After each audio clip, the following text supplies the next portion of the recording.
Hi, my name is Sal Ruiz, and this is my final project video for the social linguistics class.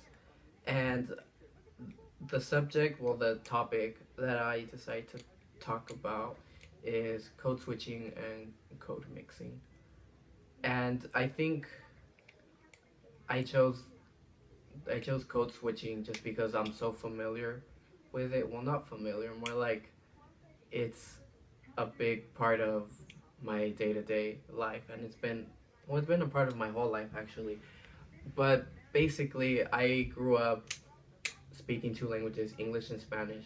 I learned Spanish first, and I didn't learn English till I started kindergarten.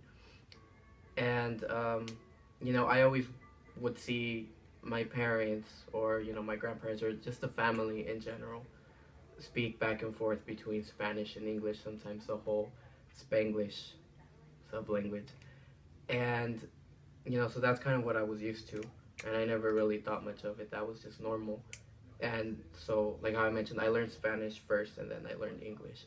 And so when I learned English, it just kind of became habit to speak Spanglish as well. And it's been a part of me for my whole 19 years on this planet.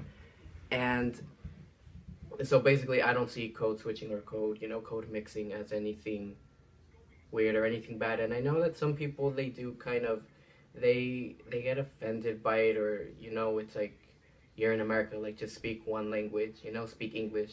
It's the main language. But I don't think it's anything bad, really. I mean, if somebody's talking bad about you in another language, like, who cares? But for the most part, that's not really it. Just from my experience, like, I could say that that's not really it. I mean, it does happen sometimes, but that's only like if somebody really pisses you off or something. But it's not that common. I don't think that should be one of the main concerns.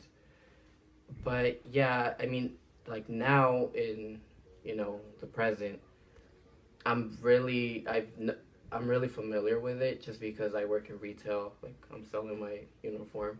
Um, and like, I'll be ringing people up, and let's say they don't know, well, I talked about this before in one of the forums. um, I'll have Spanish speakers come to my lane, and they'll be speaking in Spanish.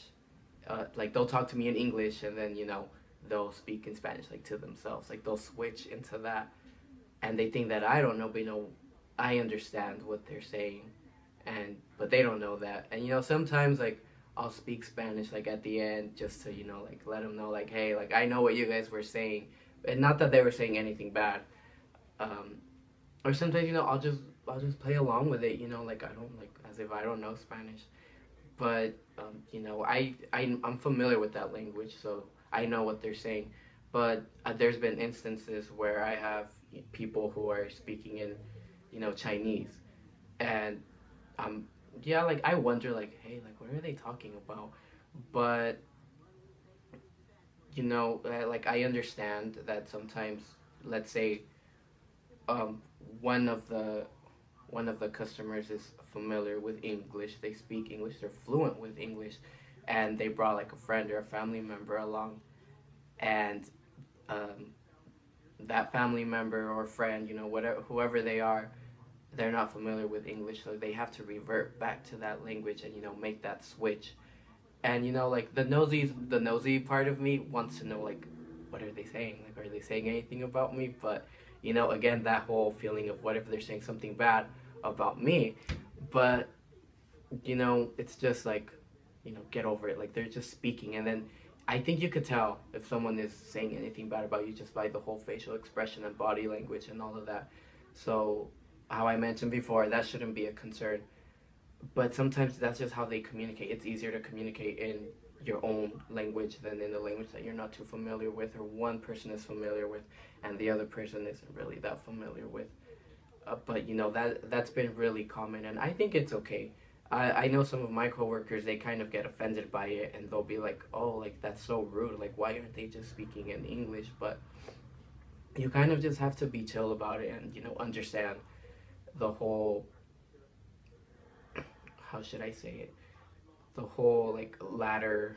I think that's a bad analogy, but, like, the whole ladder of, like, languages, the whole spectrum of languages, and how some people, they might be up here, very advanced, some people might be in the middle, some people might be at the bottom.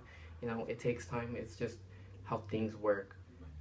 But I think that's a good sort of like skill to have, to be able to speak two languages and to be able to communicate in both at a rapid pace. I think it's good for that.